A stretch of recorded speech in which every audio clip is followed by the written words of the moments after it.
Amados hermanos, feliz día del Señor.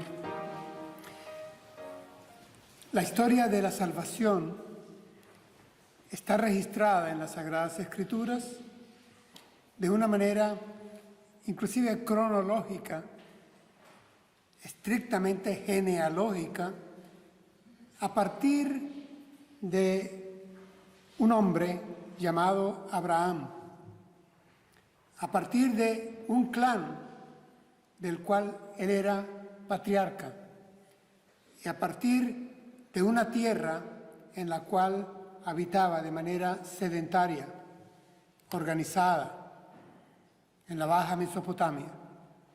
Estamos hablando de una historia que se remonta a finales del Neolítico tardío, comienzos apenas de la Edad de los Metales, unos 4000 años o algo más. Nos narra la Escritura que Dios se aparece en visión a este hombre, a Abraham, y le dice: vete de tu tierra, deja tu parentela, abandona la casa de tu padre y vete a la tierra que yo te mostraré. Continúa el texto bíblico, Génesis capítulo 12, y Dios le dice a Abraham: bendeciré a los que te bendigan y maldeciré a los que te maldigan. Por medio de ti bendeciré todas las familias del mundo.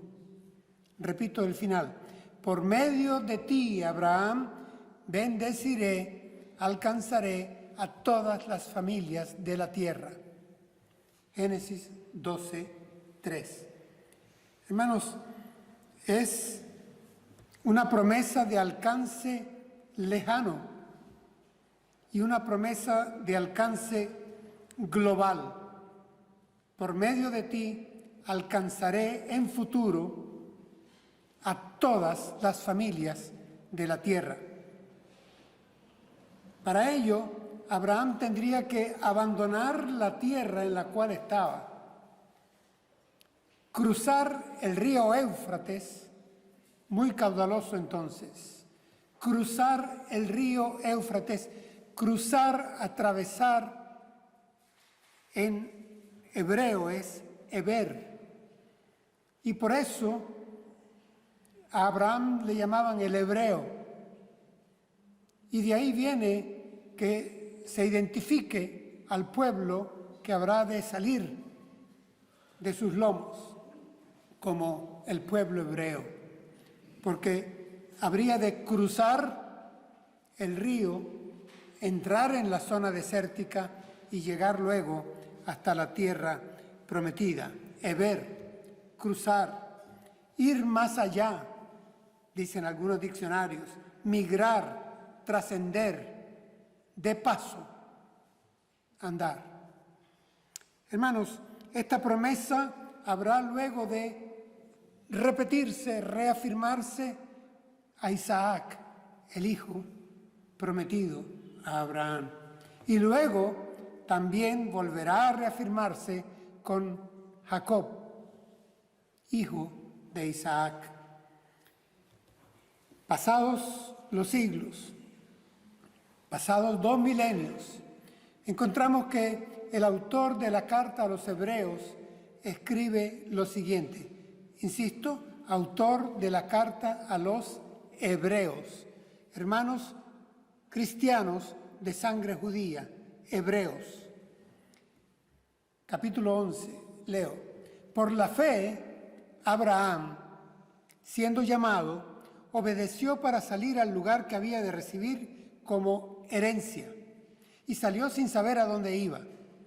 Por la fe habitó como extranjero en la tierra prometida, como en tierra ajena, morando en tiendas con Isaac y Jacob, coherederos de la misma promesa, porque esperaba la ciudad que tiene fundamentos, cuyo arquitecto y constructor es Dios. Hebreos 11, 8 y 10. Hermanos,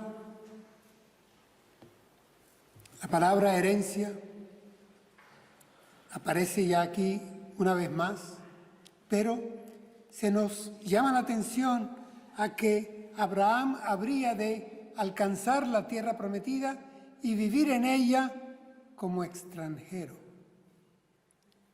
como si fuera tierra ajena, en tiendas transitorias, con Isaac y Jacob, herederos de la misma promesa, una palabra que va a estar muy presente en nuestra predicación esta mañana. Y la razón se nos explica en el texto. Dice, porque Abraham esperaba la ciudad que tiene fundamentos, cuyo arquitecto y constructor es Dios. Es un texto solemne. Abraham, habitando ya en la tierra de Canaán, sin embargo, aspiraba, esperaba, tenía la mirada puesta en una tierra prometida superior a la que en ese momento tenía. La Escritura nos dice que Abraham salió hacia la tierra de Canaán y a la tierra de Canaán llegó. Y se salieron hacia la tierra de Canaán y a tierra de Canaán llegaron, porque Dios cumple sus promesas. Así que la historia sacra, hermanos, tiene una trayectoria genealógica.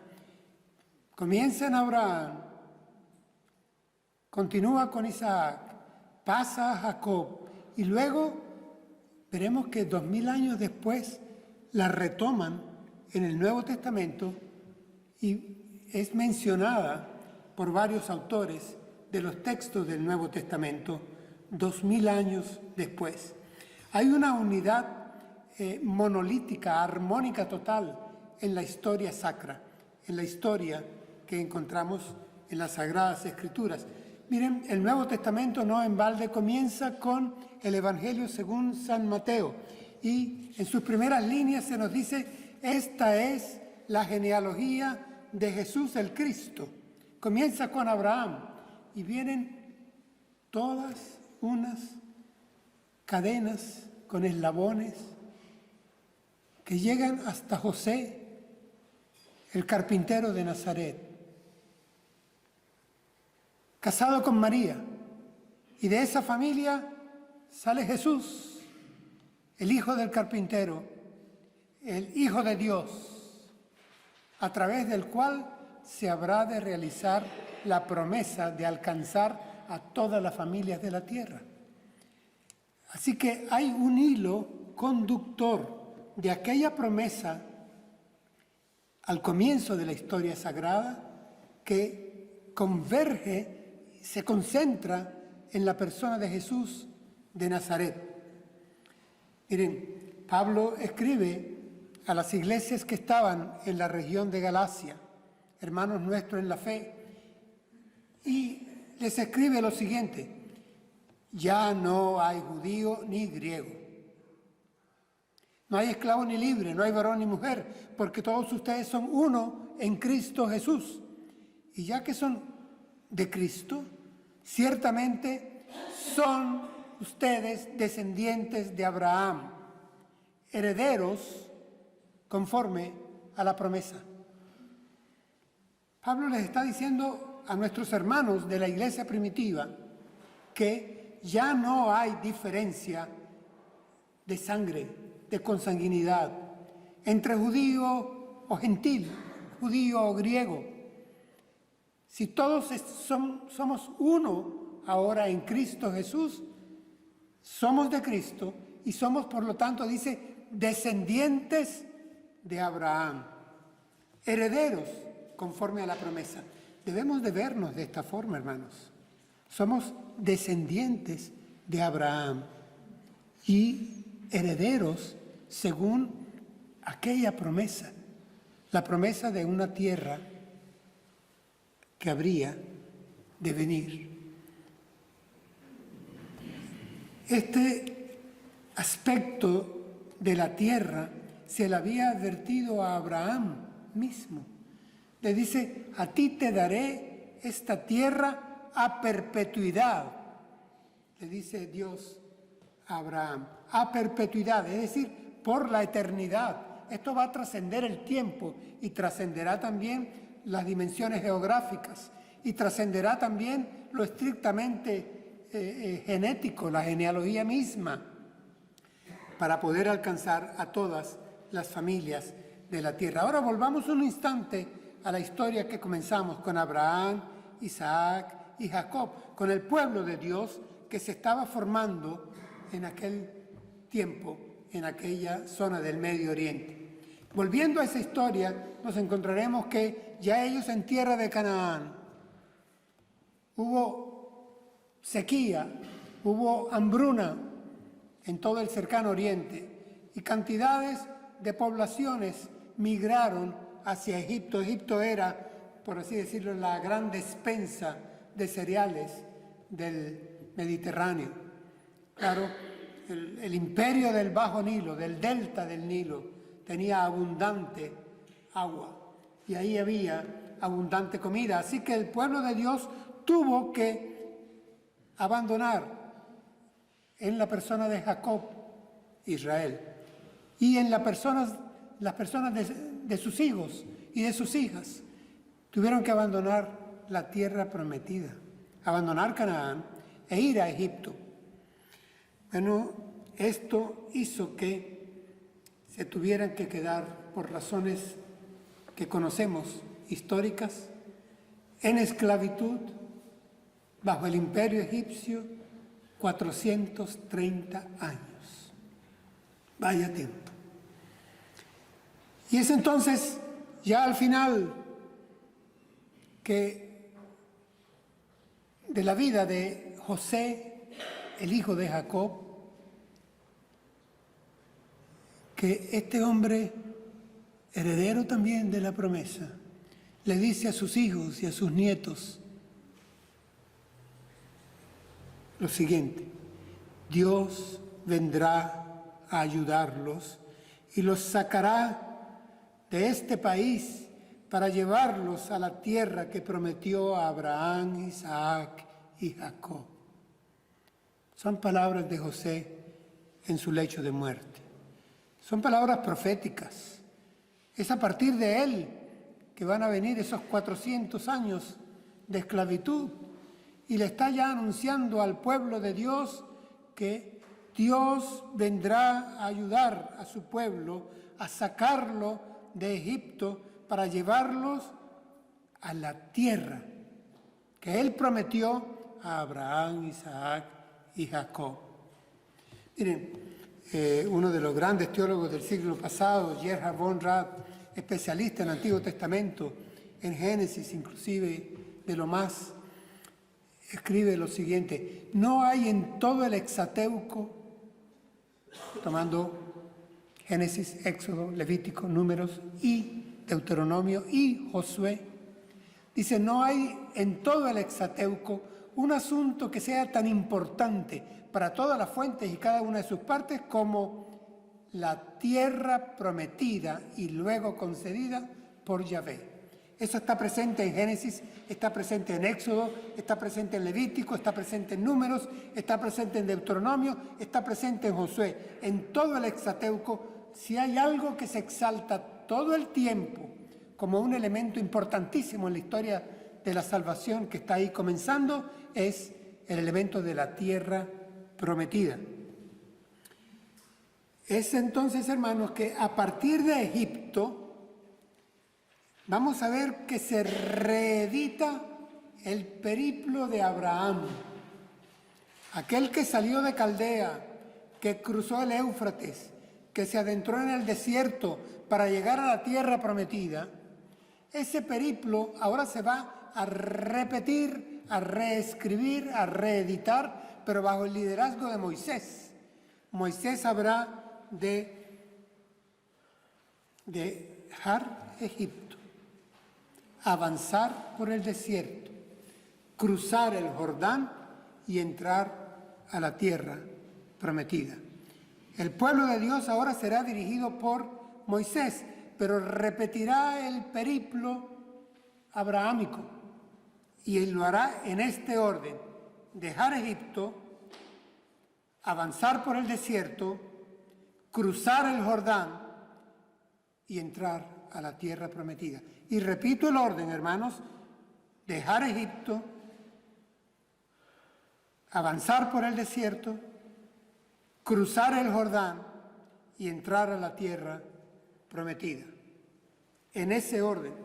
Cuando estudiamos el Antiguo Testamento, hermanos, encontramos que hay eventos, hay símbolos, hay asuntos que ocurren, hay hitos especiales que tienen una proyección en el tiempo y los veremos cumplirse en el Nuevo Testamento. Así veremos entonces Moisés celebrando aquella noche, la primera Pascua, aquella noche de terror, de llanto, de dolor, de muerte en Egipto, sacrificando un cordero con el cual cada casa israelita habría de identificar el dintel de sus puertas. Pasaría el ángel de la muerte, pero pasaría en Passover, en Pascua, saltaría esa casa y ahí habría vida, no entraría la muerte. Esto, 1400 años después, se cumple en el Cordero Pascual. He aquí el Cordero de Dios, en quien hay vida eterna, el nuevo pacto. Ha pasado tanto tiempo y aquello fue una prefiguración de esto. Es que cuando está Moisés en el desierto y levanta la serpiente de bronce para que todo aquel que la mire ponga su fe en Yahvé y sea curado de la mordedura de las serpientes ardientes del desierto. El Señor Jesús actualizará esa prefiguración, ese símbolo, esa sombra, ese anticipo, ese boceto, ese tipo, y lo traerá así, diciendo: así como Moisés levantó la serpiente en el desierto, así es necesario que el Hijo del Hombre sea levantado, para que todo aquel que le mire sea sano y salvo por él. Esto lo encontramos en el Antiguo Testamento, se cumple en el Nuevo Testamento, se perfecciona, se ilumina aún mejor en el Nuevo Testamento. Y así acontece con la tierra prometida. Hermanos, evidentemente son pasajes, y son muchos en el Antiguo Testamento, en esa historia sacra que encontramos allá, que apuntan a la era mesiánica y a un alcance global de la promesa de salvación, alcanzando a todas las familias de la tierra. Así que el sermón de hoy está tratando sobre lo que podríamos llamar una teología de la tierra. Bueno, de ahí el título que le hemos dado a esta predicación: hacia la tierra prometida. Hermanos, evidentemente, dejar Egipto, atravesar el desierto, cruzar el Jordán y entrar a la tierra prometida. No nos saltamos ninguna experiencia especial y tienen que ir en ese orden. Egipto. Para la teología veterotestamentaria, Egipto, hermanos, significa esclavitud. Egipto representa el pasado.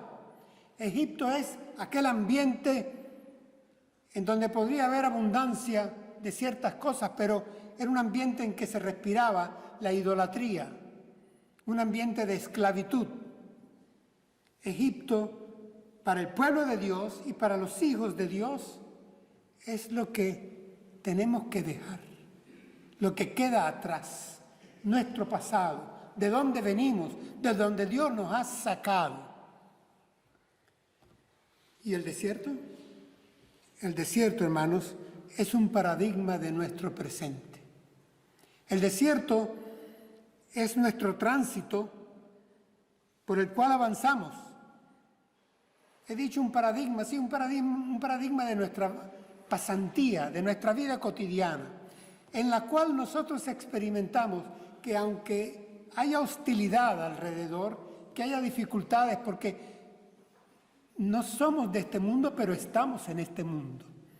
Y el mundo nos rechazará como también rechazó a nuestro Dios y a nuestro Salvador. No son del mundo, pero están en el mundo. No te pido que los quites del mundo, sino que los guardes del mal. Entonces, el desierto para nosotros es el presente, pero es un presente en el cual la gracia de Dios nos cuida, nos cubre, nos protege. Su gracia. Esa gracia estaba allá con el pueblo de Dios en aquel desierto de Arabia. Había una nube para calmar el abrasador sol del día. Una columna de fuego para iluminarles y darles calor en la noche. La presencia misma de Dios en el tabernáculo, en la tienda del encuentro, en el centro mismo del campamento. Las 12 tribus acampaban alrededor. En la mañana, al amanecer, Dios proveía el maná. Había en las afueras del campamento pan para comer. Cuando hubo sed y no había oasis cercano, pues Dios les dio de beber agua de las mismas rocas. Dios proveía y protegía a su pueblo con su gracia. Desearon carne, añoraban ya las ollas de Egipto. Y Dios, a través de vientos, les trajo cantidades, miles y miles de codornices para que comieran carne y dejaran de añorar lo que tenían que dejar atrás, de donde Él les había sacado, porque Egipto es el pasado, el desierto era el presente, pero es un presente donde la gloria soberana, protectora, amante, misericordiosa de Dios les protegía y nos protege, les cubrió y nos cubre a nosotros. Hermanos, si Egipto es el pasado y el desierto es el presente, nos encontramos ahora en un momento de esta predicación en que nos podemos identificar con Israel, el pueblo de Dios, el pueblo de Israel, ahí en las cercanías de la tierra prometida. En esa cercanía, a través de Moisés, estas palabras. Hasta ahora no han entrado al reposo y a la heredad que les da el Señor su Dios, pero cruzarán el Jordán, les dice Moisés, y habitarán en la tierra que el Señor su Dios los hace heredar. Y Él les dará reposo de todos sus enemigos de alrededor y habitarán tranquilos. Deuteronomio 12, 9 y 10. Esto es lo que Moisés les dice al pueblo de Dios, al pueblo de Israel. Y de donde quiero saquemos lecciones para nosotros. Es un texto vigente, hermanos, para nosotros hoy. En el centro de este texto, noten por favor que dice, y habitarán la tierra. El elemento tierra está presente como tierra prometida. Noten que el verbo está en futuro, y habitarán a futuro la tierra prometida. Ellos están lejos de Egipto, eso quedó atrás, es el pasado.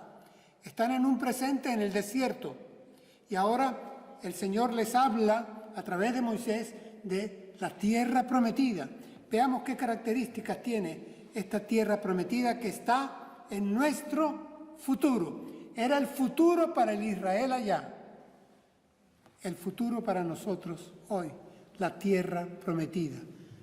Hacia la tierra prometida, hacia allá vamos. Repito, hermanos, dejar Egipto, avanzar en el desierto, cruzar el Jordán y habitar en la tierra prometida. ¿Qué características tiene esta tierra prometida que la hace tan necesaria, tan anhelada? La primera que noto en el texto es herencia. Esta tierra prometida es nuestra herencia. Repito, heredad, herencia. Hermanos, las herencias no se conquistan, no se adquieren por obras y méritos propios.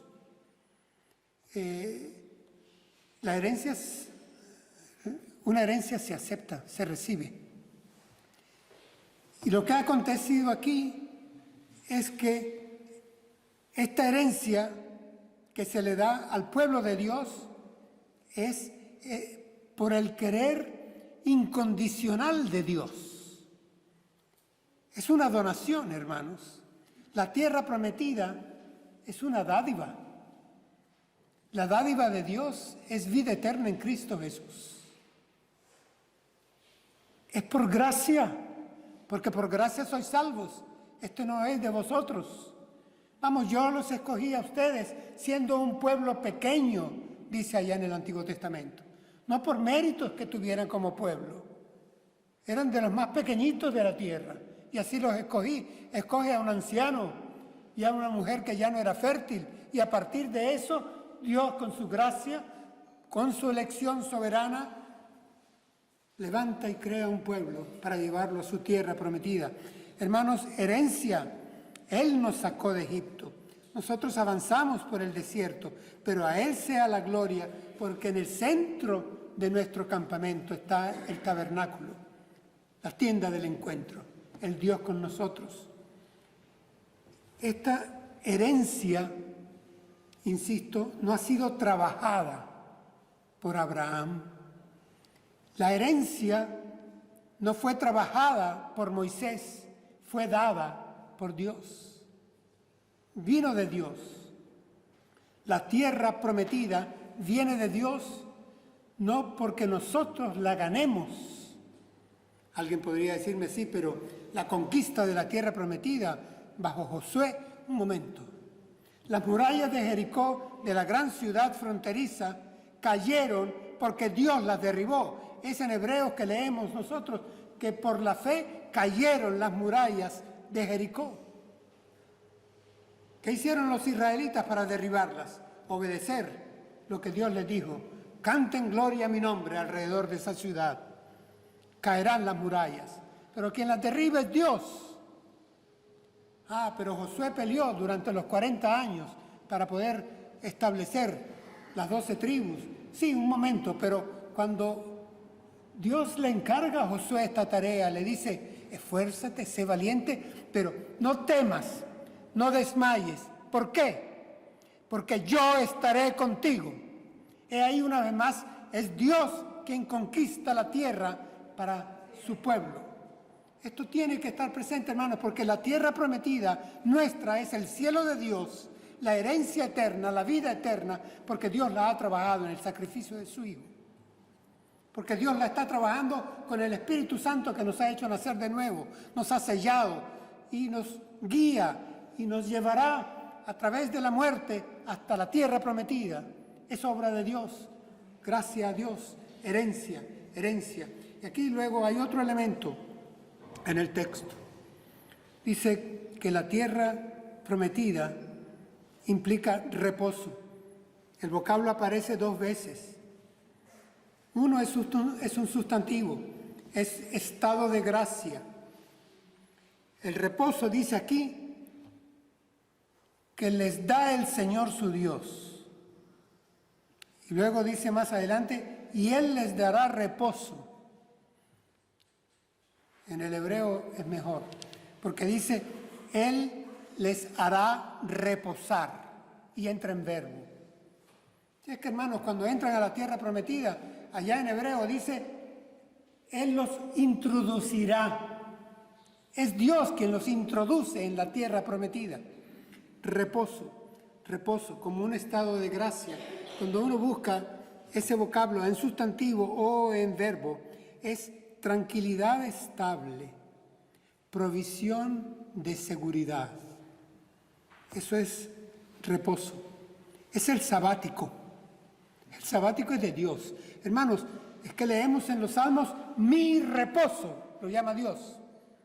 Este es mi reposo. Entrarán en mi reposo. Salmo 95. Es el reposo de Dios. Lo que viene de Dios es perfecto. Y esta es la tierra prometida que se nos ha planteado. El reposo de Dios. El reposo que viene de Dios. La tierra prometida, hermanos, por lo tanto, al actualizarlo a nuestro tiempo de hoy, supera las realidades espaciales. No es la tierra física como la conocemos hoy en día. Vamos, que no, inclusive hay un pasaje allá en el Antiguo Testamento donde la pone de tal manera vaga que la pone desde el Nilo hasta el Éufrates. Es decir, vamos, todo ello. No, esto va a ser, es superado cuando avanza la historia y llegamos al Nuevo Testamento. No está anclada en el más acá. Tiene una dimensión mística, una dimensión celestial, una dimensión trascendente, una dimensión eterna, una dimensión espiritual. La Escritura la llama cielo nuevo y tierra nueva, porque es total. Así que la tierra prometida del Israel del Antiguo Testamento, esa tierra prometida es anticipatoria de la vida eterna que se nos ha planteado a nosotros en Cristo Jesús. Ni Abraham ni Moisés la ganaron y nosotros tampoco la ganamos. Nos ha sido dada por la voluntad y la gracia soberana de Dios, nuestro Señor. Hay un detalle más que quiero resaltar en este texto, y es cómo se resalta que para llegar a la tierra prometida cruzarán el Jordán. Y la pone con un pero. Dice, pero cruzarán el Jordán. Y está en futuro, hermanos. Es que para entrar en la tierra prometida y como la tenemos hoy para nosotros, la patria celestial, para llegar a la Jerusalén celestial, tenemos que cruzar el Jordán. En el Jordán se detuvieron las aguas para que pudiera pasar el arca de la alianza. Hermanos, el cruzar del Jordán en la teología pasa a ser un símil de dejar nuestra dimensión y entrar en aquella otra supranatural, porque carne y sangre no pueden entrar en el reino de Dios. Así que el cruce del Jordán pasa a ser, cuando nosotros abandonamos esta vida terrenal, el tiempo presente de nuestro desierto y accedemos a la tierra prometida. Recuerdo en El progreso del peregrino, escrito por John Bunyan, siglo XVII, uno de los libros más vendidos y traducidos de la literatura universal. Bunyan plantea cómo el peregrino al final de su jornada, y repito, al final de su peregrinación, se encuentra que lo que los separa de la tierra prometida, de la ciudad celeste, es un río. Y ha de atravesar ese río, y lo atravesará auxiliado con alguien que le va a ayudar, y es la esperanza. Y entra a la ciudad celeste. Habiendo salido de la ciudad de la agitación y de la confusión, el peregrino tiene su mira en la ciudad celeste, la ciudad de Dios, de la que nos habla Agustín, pero es que Agustín lo toma de Hebreos, porque Hebreos lo toma de Abraham. Abraham habitó en tierra extraña, como peregrino, como extranjero en tiendas, porque tenía puesta su mirada en una ciudad, la ciudad cuyo arquitecto y constructor es Dios, la ciudad celestial. Hermanos, Nosotros hoy cerraremos el culto cantando uno de nuestros himnos muy queridos, Más allá del sol, porque es saliendo de nuestras dimensiones, de nuestras coordenadas, de lo que nuestro sensorio califica como realidad, a lo que otros llaman el fin de la vida. Para nosotros es la continuación a un estado superior, trascendente, pasando a la ciudad celestial. La ciudad que tiene como arquitecto y constructor a Dios. Así que la tierra prometida a Abraham, Isaac y Jacob es la tierra prometida de la que escribe David en sus salmos.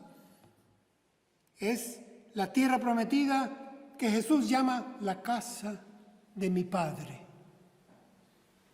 Es la tierra prometida de lo que Hebreos nos escribe en este capítulo 11 al que he hecho referencia. Es la tierra prometida, la Jerusalén celestial de Apocalipsis capítulo 22.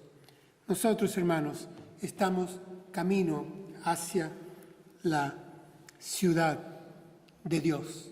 Estamos en camino hacia la vida eterna. Estamos en camino hacia la tierra prometida. El resumen sería este. Ayer dejamos Egipto. Hoy avanzamos por el desierto. Mañana cruzaremos el Jordán. Y entonces, pero solo entonces, entraremos en la tierra prometida. Y que la gloria sea para Él. La tierra prometida está siendo preservada para nosotros como herencia reservada, custodiada. Y nosotros auxiliados, preparados, consolados, acompañados, fortalecidos, custodiados también, para que podamos avanzar por el desierto, cruzar el Jordán y llegar a ella. En Hebreos 4, versículo 9, un texto muy breve que dice: queda por lo tanto un reposo sagrado para el pueblo de Dios.